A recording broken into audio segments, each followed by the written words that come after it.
Hai Sobat The Movies, hari ini kita akan membahas film Samurai X yang diangkat dari manga dan anime karya Nobuhiro Watsuki yang berlatar belakang awal dari era Meiji di Jepang. Film ini menceritakan tentang seorang yang memiliki kemampuan membunuh yang sangat hebat. Ia dapat membunuh musuh-musuhnya dengan cepat dan tanpa ampun dengan sebuah pedang yang memiliki tepi mata yang terbalik. Ia pun dijuluki Batosai Sang Pembantai. Namun pada akhirnya ia memutuskan untuk bersumpah tidak membunuh lagi. Berawal dari era kekaisaran di Jepang, di mana sering terjadi sekali perperangan dengan menggunakan sebuah pedang. Pada zaman itu, banyak sekali korban yang mati oleh pertempuran. Dan di zaman itulah terkenal seorang pembunuh yang berdarah dingin bernama Batosai Sang Pembantai. Batosai ialah orang yang bekerja untuk pemerintahan kekaisaran yang berkuasa. Di awal cerita, terjadilah pertempuran antara para pemerintahan kekaisaran yang berkuasa dengan para kelompok pemberontak. Kemudian terlihatlah sebuah pedang yang sangat berlumuran darah yang dipegang oleh seorang pria berambut panjang dan memiliki bekas luka sebagai tanda di sebelah pipinya. Pria tersebut menebas dan mengayunkan pedangnya dengan cepat ke semua musuh-musuhnya. Tidak ada musuh yang dapat menghentikan dan menandingi dirinya. Dengan kejam semua ia tebas satu persatu, dan akhirnya ia terhenti tepat di depan seorang pemimpin dari musuhnya. Ia adalah Hajime Saito. Saito merupakan samurai yang telah mencari pria yang bernama Batosai. Mereka pun bertemu dan saling memandang.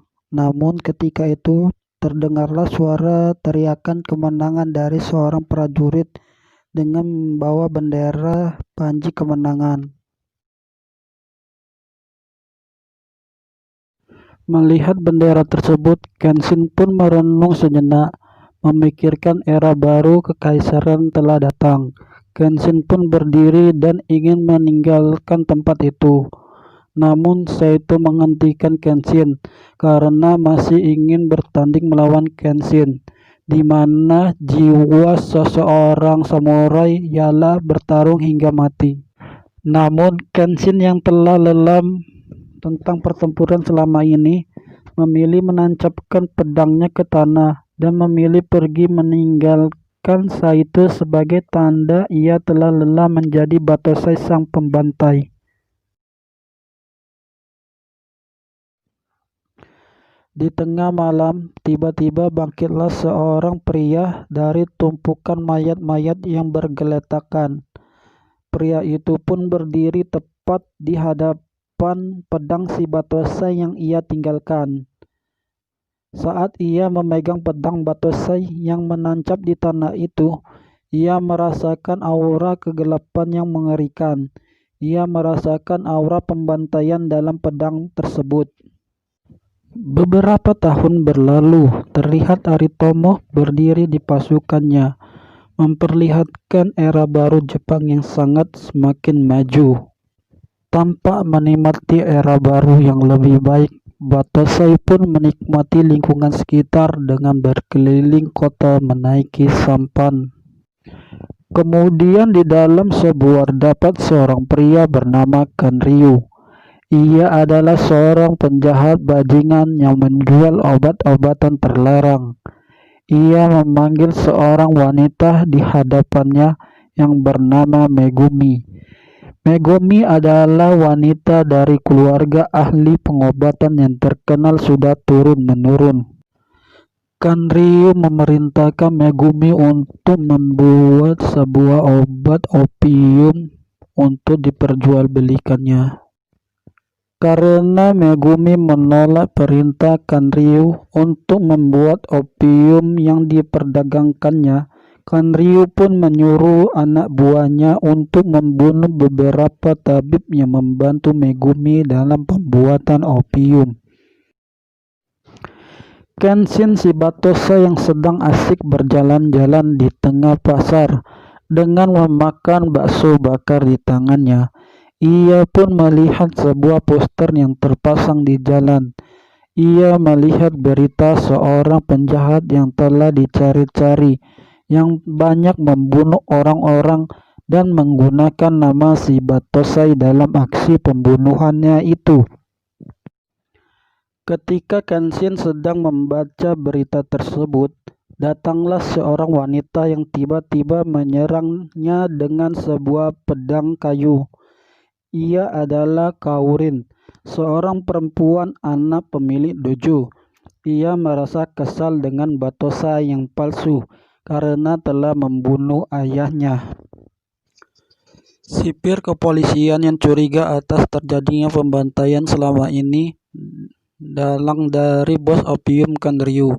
Beliau pun datang ke kediaman bos opium Kanryu. Namun karena tak memiliki bukti yang kuat, ia tidak bisa untuk menangkap Kanryu. Melihat usahanya terancam, Kanryu pun memerintahkan Batosai palsu untuk datang ke markas kepolisian. Di sana Batosai palsu menyerang semua anggota kepolisian dan membunuhnya satu persatu.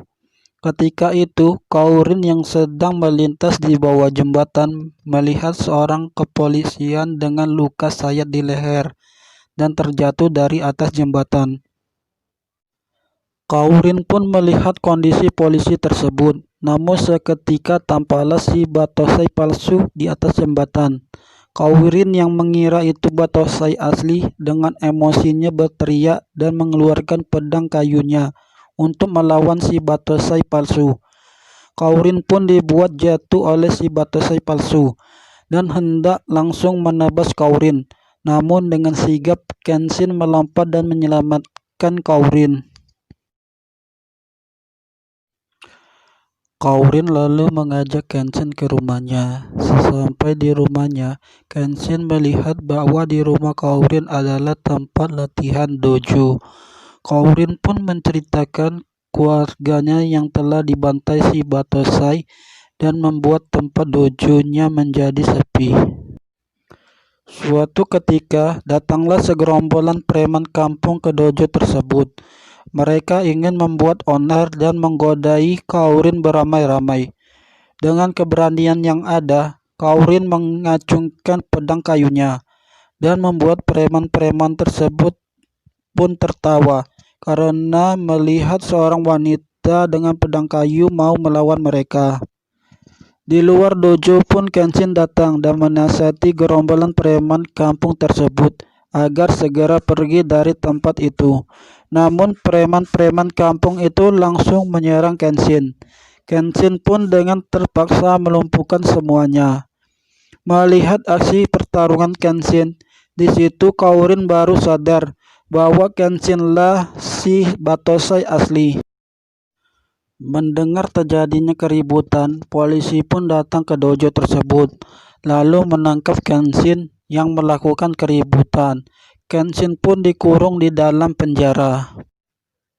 Mengetahui Kenshin adalah Batosai asli, kepala kepolisian pun mengeluarkan Kenshin untuk menemui kepala pemerintahan dan menawarkan Kenshin jabatan untuk membantu pemerintah dalam melawan kejahatan dan menumpas perdagangan opium yang meresahkan. Namun tawaran tersebut ditolak Kenshin. Ia mengatakan bahwa berjanji untuk tidak lagi bertarung dan membunuh orang. Mendengar tolakan Kenshin untuk bergabung, kepala kepolisian itu pun menghunuskan pedangnya dan menyerang Kenshin untuk melihat kemampuan Kenshin. Tetapi Kenshin hanya menghalau dan menangkis serangannya saja dan tidak membalas serangan tersebut. Oleh karena itu, Kenshin yang menangkis serangan tersebut harus mengalami luka akibat pedangnya sendiri. Melihat kegigihan Kenshin yang terluka, Kepala kepolisian itu pun menghentikan pertarungannya dan membebaskan Kenshin. Akhirnya Kenshin pun dibebaskan. Kaorin yang menunggu Kenshin di luar penjara pun mengajak Kenshin untuk pulang ke dojonya. Di dojo, Kaorin memberikan pakaian ganti buat Kenshin. Kenshin pun sangat senang atas pemberian itu dan mengenakan pakaian tersebut sembari memandangi sekitar dojo, yang membuat Kenshin seperti kembali ke rumahnya sendiri. Suatu malam, Kenshin yang sedang makan malam bersama Megumi, Kaorin, dan teman bocahnya di sebuah restoran tradisional. Tiba-tiba datanglah Kenyuri, si pemimpin opium, datang menemui Kenshin dengan membawa uang 1 tas untuk menawarkan Kenshin bergabung mengawal bisnis ilegal yang ia jalankan. Namun Kenshin pun menolak ajakan tersebut. Kenryu pun kesal dengan tolakan Kenshin, tetapi datang seorang pemuda dengan pedang besar mendatangi Kenryu, lalu mengatakan kenapa tidak dirinya saja yang diajak bergabung dalam bisnisnya, karena kemampuan bertarungnya jauh lebih hebat dibandingkan Batosai. Pria tersebut pun dengan pedangnya menantang Kenshin untuk bertarung. Dalam pertarungan terlihat nampak Kenshin hanya bermain-main dengan santai menghindari serangan pemuda itu. Kenshin pun akhirnya pergi dari tempat tersebut. Di malam yang sama, di tempat lain, Batosai palsu terus melakukan aksi teror dan membantainya. Kenshin pun melihat mayat-mayat yang berserakan sedang diotopsi polisi. Kepala kepolisian pun menghampiri Kenshin sembari berkata, "Ini akibat dari dirimu yang tidak mau membantu kepolisian untuk membasmi penjahat." Kenshin pun terdiam dengan pandangan tertuju kepada seorang wanita yang datang dan memeluk salah satu korban yang merupakan keluarganya. Di dalam kediaman Kanryu, otak permasalahan yang terjadi selama ini. Kanryu terlihat sedang bertransaksi senjata otomatis. Bahkan, Kanryu memerintahkan anak buahnya untuk mencemari sumber mata air yang digunakan penduduk sekitar untuk keperluan memasak. Oleh perbuatan itu, banyak penduduk yang berjatuhan karena keracunan dilarikan ke dalam dojo. Dengan kemampuan yang ia miliki dari turun-menurun keluarganya, Megumi pun menyuruh Kenshin untuk mencari bahan-bahan yang ia butuhkan sebagai obat penawar racun tersebut. Melihat apa yang telah dilakukan Kanryu, Megumi pun memutuskan untuk meninggalkan dojo dan menyerahkan diri datang sendirian ke tempat kediaman Kanryu. Setiba sampai dan berhadapan dengan Kanryu, Megumi yang dari awal berencana membunuh Kanryu mengeluarkan sebuah pisau yang telah ia persiapkan dan hendak langsung menancapkan pisau tersebut ke tubuh Kanryu. Namun, dengan sigapnya seorang anak buah Kanryu yang menggunakan topeng menghentikan gerakan Megumi. Kenshin dengan bersama seorang teman barunya pun datang ke kediaman Kanryu untuk membebaskan Megumi. Di halaman si bos culun tersebut, Batosai dihadang oleh puluhan pria bersenjatakan pedang samurai. Di atas rumah tersebut, Kanryu memperlihatkan kondisi Megumi, sembari menghamburkan 1 tas uang untuk hadiah bagi anak buahnya yang bisa mengalahkan si Batosai. Batosai pun mengeluarkan kemampuan pedangnya. Semua musuh yang berada di halaman tersebut dihadapinya dengan kecepatan dan kemahiran ilmu pedangnya. Puluhan penjahat tersebut pun lumpuh semua. oleh kemampuan temannya. Mereka berdua pun segera masuk dalam rumah tersebut dan berusaha untuk menyelamatkan Megumi. Namun, ketika di dalam, tampak seorang telah menunggu mereka berdiri di anak tangga.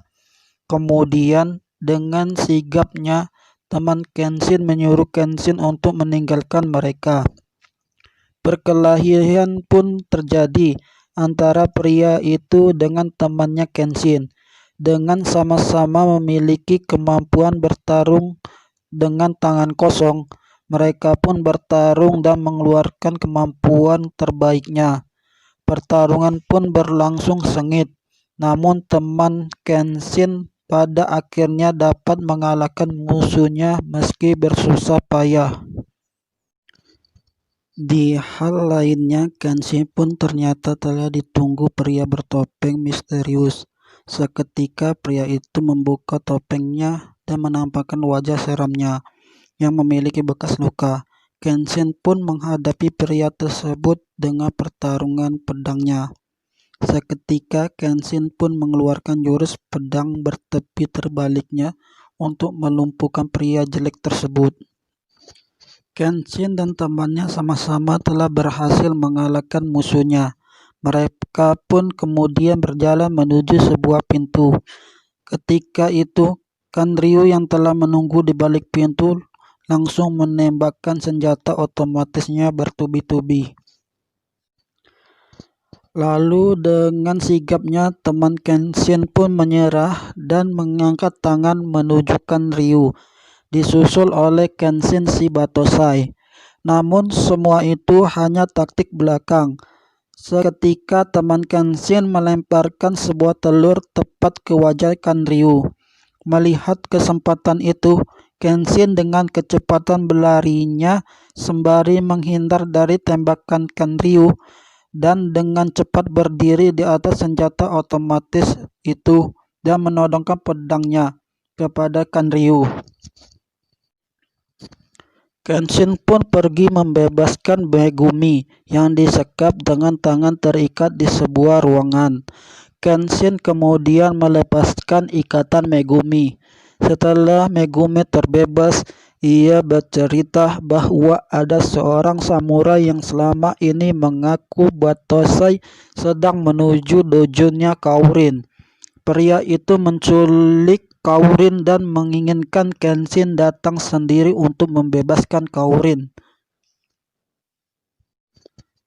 Kenshin pun datang ke tempat itu seorang diri. Lalu terjadilah pertempuran antara mereka. Kenshin tampak kewalahan menghadapi penjahat tersebut. Namun, melihat kondisi Kourin yang semakin melemah, Kenshin pun mengeluarkan jurus andalannya menggunakan pedang bertepi terbalik. Hanya dengan ayunan sarung pedangnya saja, Kenshin dapat menjatuhkan lawannya.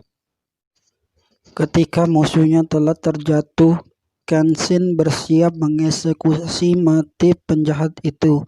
Namun Kourin berteriak menghentikan Kenshin dan mengingatkan Kenshin tentang janjinya untuk tidak membunuh lagi.